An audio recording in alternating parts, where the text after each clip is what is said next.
배성환의 시사야.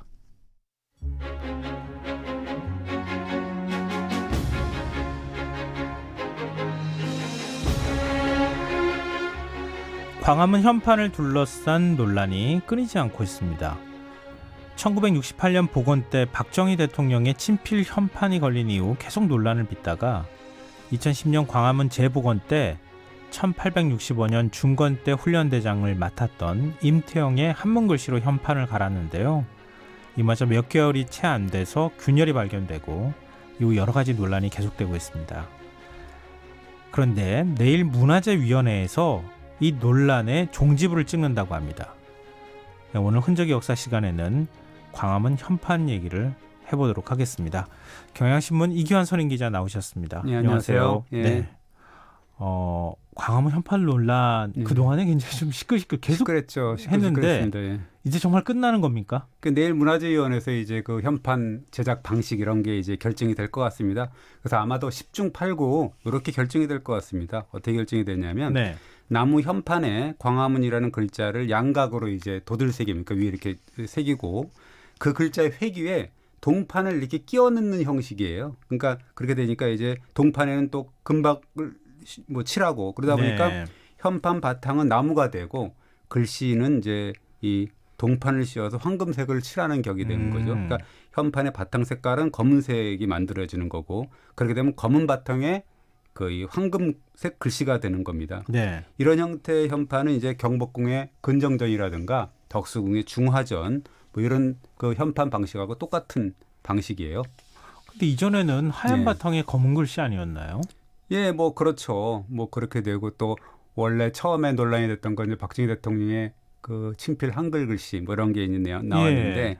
이게 사실은 그 이 광화문 이 현판 논란이 사실은 50년도 더 된 역사 아닙니까? 그게 그 이 박정희 대통령 때 이제 만든 거 이 복원한 거니까 원래 임진왜란 때 불에 탄 경복궁 이것이 이제 고종 때 1865년부터 3년간 준공이 됐다가 일제 강점기 때 또 엄청 회찰이 됐어요. 그러면 네. 이동도 하고 막 네. 이전도 시키고 막 그랬거든요. 비틀었다고 얘기했었잖아요. 예, 그리고 또 이제 딴 데 또 뭐 건축문 쪽으로도 뭐 이동이 되고 막 그랬습니다. 그러다가 이때 한국 전쟁 때 또 불에 탔어요, 물루가. 그러니까 이제 완전히 소실되기도 하고 그랬는데 1968년에 복원됐지만 아까도 말씀드렸지만은 경복궁 중심 축에서 3.75도 틀어지기도 하고 또 무엇보다 또 이게 철근 콘크리트를 했거든요.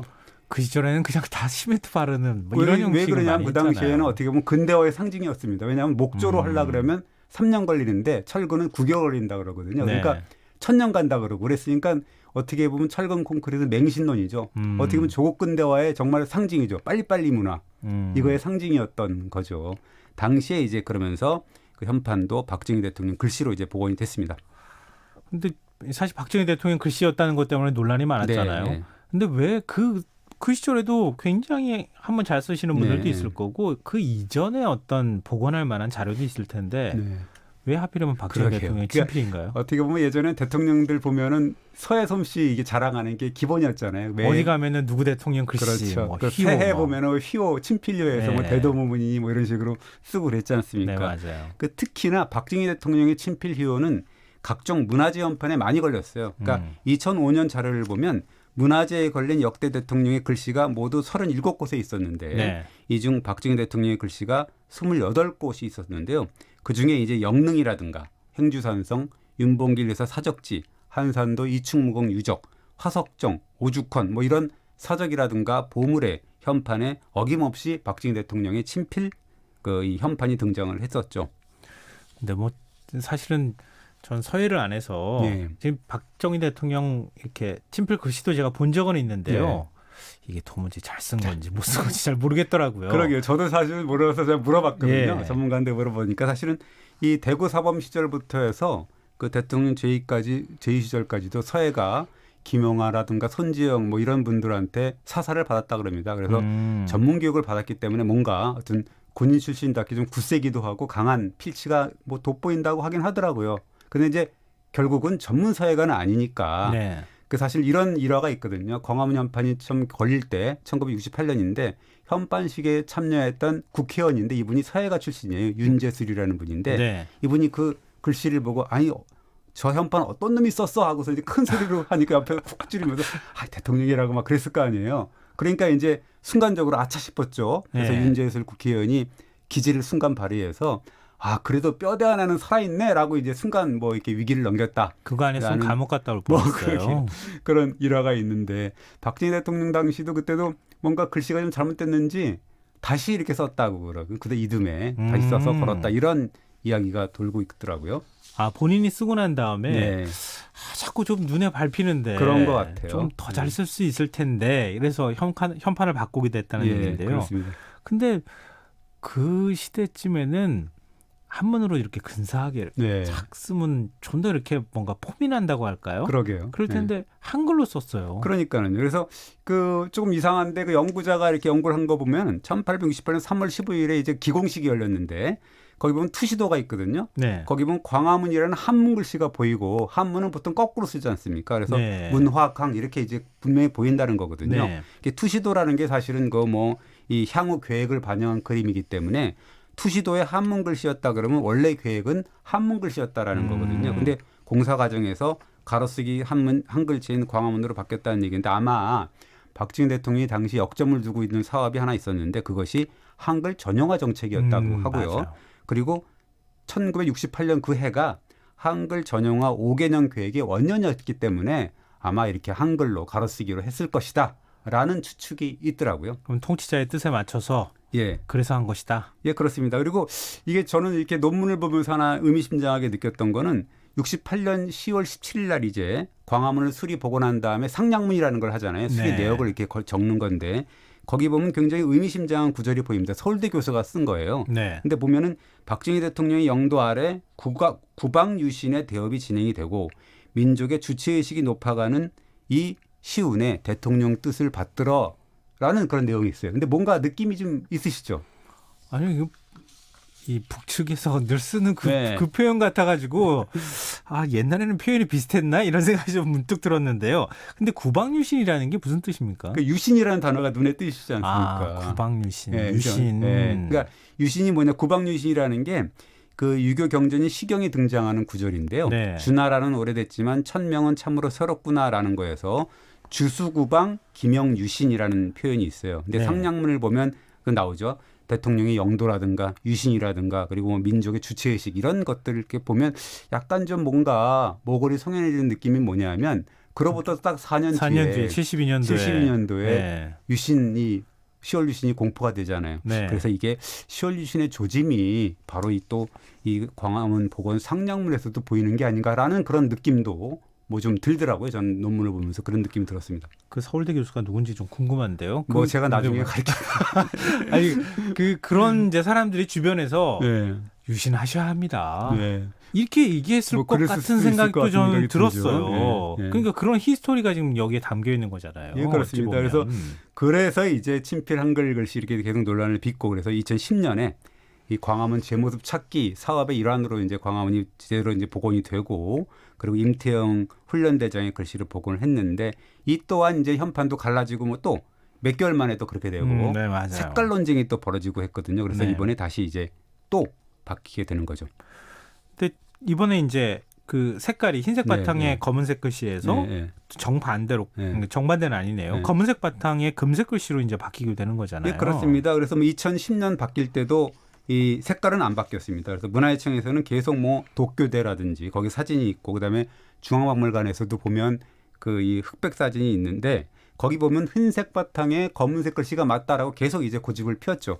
근데 이제 그거는 흑백 사진이잖아요. 네. 흑백 사진은 뭐 색깔이 안 나오잖아요. 그러니까 그렇게 따지면 사실 안 되는 건데 그러다가 작년에 미국의 스미소니안 그 박물관에 소장한 광화문 사진이 있는데 그것이 1893년 사진을 토대로 해서 과학적으로 분석을 쫙 해보니까 이거는 검은 바탕에 금색 글씨가 맞는 것 같다라는 이제 결과를 얻어서 이제 고치겠다라고 얘기를 했죠. 근데 제가 이때 그 사진으로 네. 그러니까 사진학과 교수분이신데 네. 이걸 판독을 한 거예요. 네, 네. 판독을 했는데 이거는 뒤집힌 것이다. 네, 네. 그러니까 원래 검은 바탕이 맞다. 이렇게 판독한 결과를 문화재청이 알려줬대요. 네. 근데 문화재청이 그 계속 구둑구둑 우겨가지고 그러니까 아까도 말씀드렸지만 했다는 그렇게 거예요. 이거 잘못을 이렇게 제대로 오류를 시정을 안 한 거죠.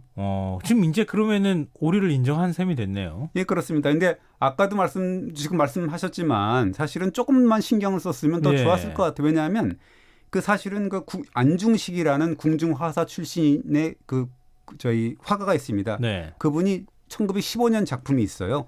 백악추녀라고 해서 국립중앙박물관에서 전시도 하고 그러는데 봄 새벽에 북악산 풍경인데 경복궁이 나오거든요.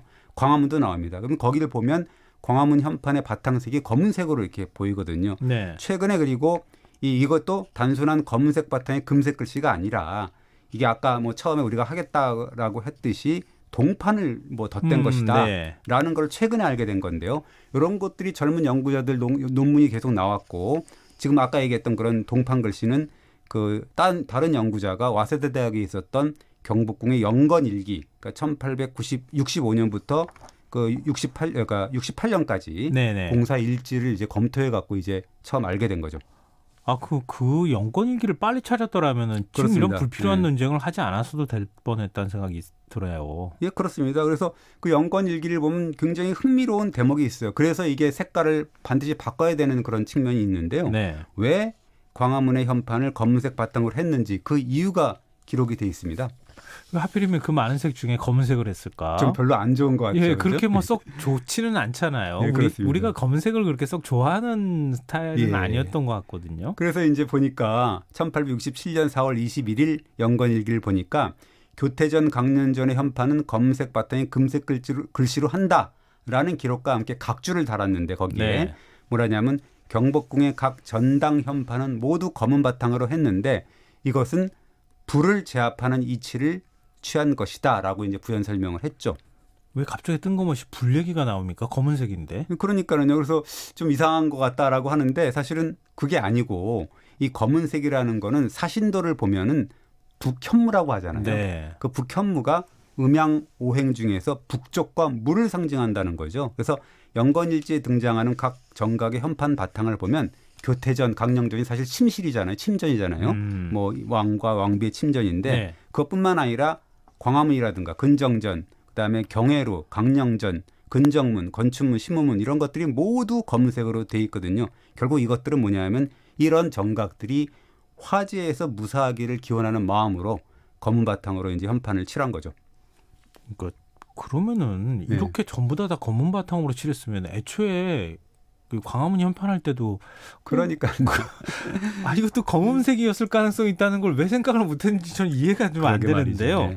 근데 어찌됐든 그 예전에 목조 건물이 거의 다 목조 건물이었다고 해도 과언이 네, 아닐 네. 정도였으니까 불이 제일 무섭긴 무서웠겠어요. 우리가 뭐 숭례문 불타는 거 다 봤잖아요. 네, 얼마나 맞아요. 무섭다는 거를 금방 봤잖아요. 한번 불타면 하루 당시에 아침에 뭐 그냥 밤새 탔잖아요. 소방차가 있는 것도 아니고요. 예, 그렇습니다. 그래서 이 조선의 위정자들도 사실 화재에 알레르기 반응을 보였는데 사실 경복궁을 처음 세웠을 때도 풍수상 화기를 잠재우는 것이 가장 급선무였는데 차천노라는 분의 오산 설린을 보면 무학대사하고 그다음에 네. 정도전에 유명한 논쟁이 소개가 되는데요. 이 무학대사는 인왕산을 배경으로 해서 약간 동쪽을 향해서 궁궐이 서야 된다. 인왕산 보면은 인왕산을 배경으로 하면 동쪽으로 이게 궁궐이 가게 돼 있습니다. 근데 이제 정도전은 무슨 예. 소리냐? 군주라는 분은 남면을 해야 된다. 남쪽을 향해야 된다라고 해서 남쪽을 고집했거든요. 네. 그래서 결국 이제 정도전의 주장이 받아들여졌잖아요. 그래서 이제 이 남면을 했는데 무학대사가 그걸 딱 알고서 이제 내 말을 따르지 않으면 200년이 지나서 반드시 내 말을 생각하게 될 것이다라고 이제 불길한 예언을 했죠. 그 예언이 혹시 맞아 떨어졌습니까? 그 그게 예언이 임진왜란. 뭐였나요? 임진왜란이죠. 그러네요. 예, 그렇습니다. 그러니까 오. 무학대사가 걱정한 거는요. 경복궁을 정면으로 바라보고 있는 관악산인데 관악산 보시면은요. 네. 불형국이에요. 원래 악자 들어가는 산이라고 하잖아요. 악자 들어가는데 바위도 많고. 이 관악산을 보면 화염 같은 형상을 하고 있거든요. 자세히 보시면 그렇게 되어 있습니다.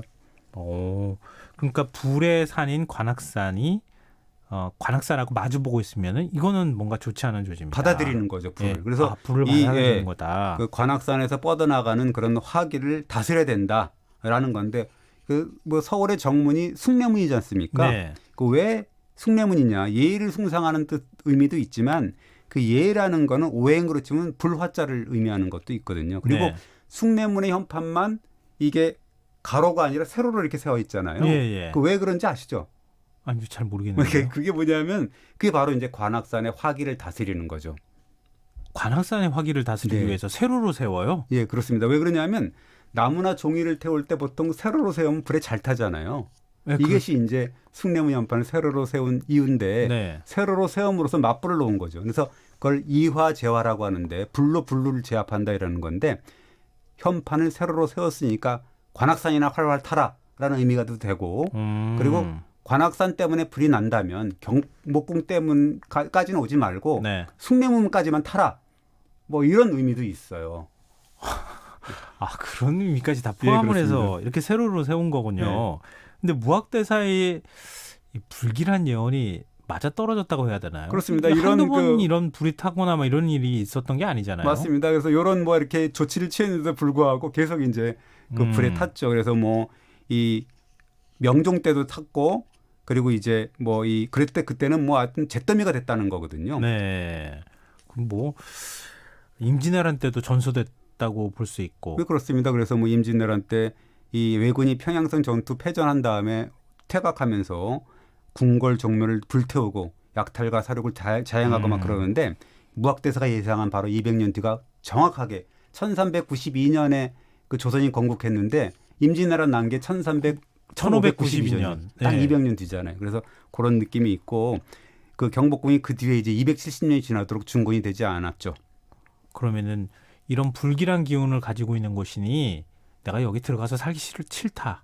이런 네. 생각을 한 건가요? 그 태종도 사실은 왕자의 난이 일어나고 막 그래갖고 네. 그래서 맞아요. 창덕궁을 세운 거거든요. 그래서 그래서 임진왜란 이후에는 거의 임금들이 창덕궁으로 많이 가서 이제 경복궁 거의 살았는데 폐허로 폐허죠. 그냥 방치했다는 그대로 놔두고 거잖아요. 그랬는데 결국 이제 흥선대원군 때 이제 중건을 한 건데 그러면서 중건을 하면서 가장 중요한 것이 이제 이 어떻게 하면 화마에서 경복궁을 막을 수 있느냐 그렇게 전전긍긍했다는 사례가 엄청나게 많이 나옵니다. 그럼에도 불구하고 불은 계속 또 납니다.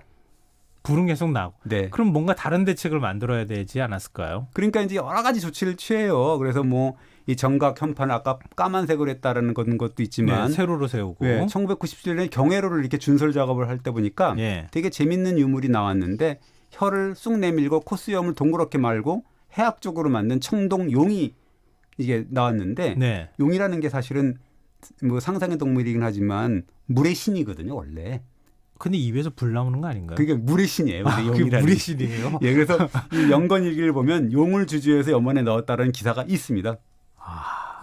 이거 얼마나 진짜 화재 불 나는 거 얼마나 겁나고 두려워했으면 그러니까요. 그게 뭐 여러 가지 사례가 있습니다. 숭례문 같은 데 보면은 이제 이게 2000년대 초반에 경복궁 근정전의 종도리를 해체해 보니까 거기 보면 이제 상락문이 또 나오는데 네. 그 상락문과 함께 잘 모셔둔 게 하나 있었는데 그게 뭐냐면 부적이 있었고 육각형 판 5점이 있었는데 모두 물과 용 이런 것들로 아주 그냥 도배를 한 그런 그 이 물건들이 나왔거든요.